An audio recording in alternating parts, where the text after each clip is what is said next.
الحمد لله كفى وسلام على عباده الذين اصطفى أما بعد أعوذ بالله من الشيطان الرجيم بسم الله الرحمن الرحيم لقد كان لكم في رسول الله أسوة حسنة.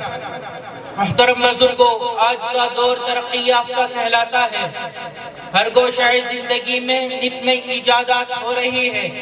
آج دنیا کی دوری ختم ہو چکی ہے. ذرائع ابلاغ اور وسائل نے گھنٹوں کے کام منٹوں میں ممکن کر دیے ہیں. سارے اسباب و وسائل کے باوجود آج لوگوں کو سکون و طمانینت حاصل نہیں ہے. ایک دائمی بے اطمینانی ہے جو سب پر مسلط ہے. ہر طرف ظلم و ستم کی کرم بازاری ہے. آئے دن فسادات اور قتل و غارت گری ہو رہی ہے. اتنے فتنے جنم لے رہے ہیں.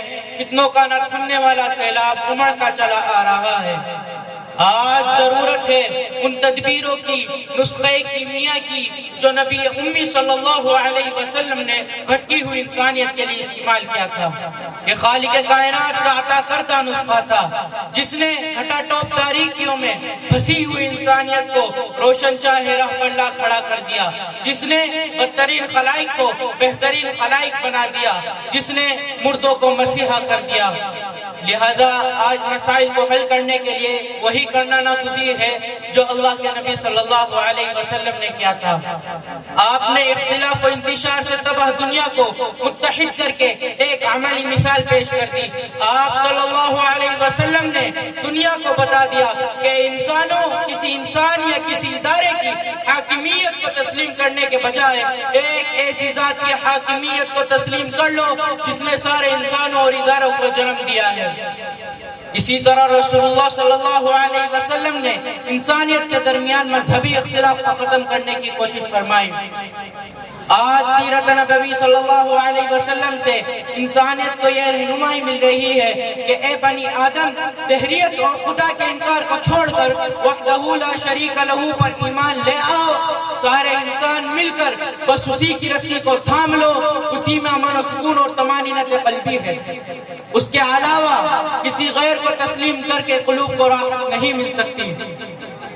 وَاعْتَصِمُوا بِحَبْلِ اللَّهِ جَمِيعًا وَلَا تَفَرَّقُوا. اللہ تعالیٰ کے سلسلے کو باہم متفق ہو کر پکڑے رہو اور آپس میں اختلاف نہ کرو. رحمت للعالمین نے بتایا کہ اس اللہ نے ایک قانونی کتاب نازل فرمائی ہے جس قانون میں ہر ایک کی مصلحت کی رعایت ہے. اس کتاب پر عمل کرنے میں مرنے سے پہلے اور مرنے کے بعد دونوں زندگیوں میں سکون و راحت ہے. چنانچہ اطراف عالم سے جوق در جوق انسانوں کی بھیڑ نے اس قانون کو تسلیم کیا اور جب وہ قانون روبہ عمل لایا گیا تو دنیا کو اس طرح سے راحت ملی. موجودہ دور کا سب سے بڑا المیہ اخلاقیات کا فقدان ہے. جھوٹ، چوری، وعدہ خلافی، بغض، کینہ، فخر، غرور، ریا، غداری، بدگوئی، فحشگوئی، بدگمانی، حرص، حسد، چغلی.